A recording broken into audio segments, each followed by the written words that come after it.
అపూర్వని doctor check చేసిన తర్వాత విషయం బాడీ అంతా స్ప్రెడ్ అయిపోయింది అని చెప్పడంతో అవునా అంటూ అపూర్వని ఎలాగైనా కాపాడండి అని శరశ్చంద్ర వేడుకుంటూ ఉంటాడు. అప్పుడే భూమి అక్కడికి వచ్చి అయ్యో నేను మీకు దండం పెట్టి వేడుకుంటున్నాను, నేను నిజమే చెప్తున్నాను, అమ్మ మీద ఒట్టేసి చెప్తున్నాను అని శరశ్చంద్ర కాళ్ళు పట్టుకొని దండం పెడుతూ నిజంగా నాకు ఏ పాపం తెలియదు, నేను కాఫీలో ఎటువంటి విషయం కలపలేదు నాన్న, నన్ను నమ్మండి అని శరశ్చంద్ర కాళ్ళు పట్టుకొని వేడుకుంటూ ఉంటుంది.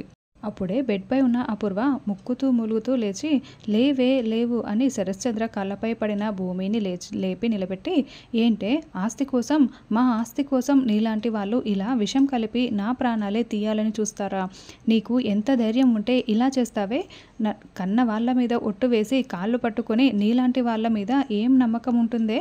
నువ్వు నా ప్రాణాలే తీయాలని చూసావు, మా ఆస్తి కోసమే ఇలా చేశావు, నాకే విషం పెట్టి చంపాలని చూస్తావా? ఈరోజు నువ్వు నా చేతిలో చచ్చావు అని అపూర్వ భూమి గొంతు పట్టుకొని నులిమేస్తూ ఉంటుంది.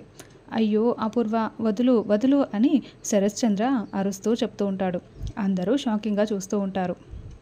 కృష్ణప్రసాద్కి ఏం చేయాలో అర్థం కాక ఊరికే చూస్తూ ఉంటాడు. అయినా అపూర్వ అసలే వదలకుండా భూమి ప్రాణాలు తీయడానికి నులిమేస్తూ ఉంటుంది. అలా చాలాసేపు పట్టి నులిమేస్తూ ఉంటే చివరగా భూమి చంపేయండి, అయితే నన్ను చంపేయండి అని అరుస్తూ ఉంటుంది. ఆ మాటలు వినగానే అపూర్వ చాలా షాకింగ్గా చూస్తూ ఉంటుంది.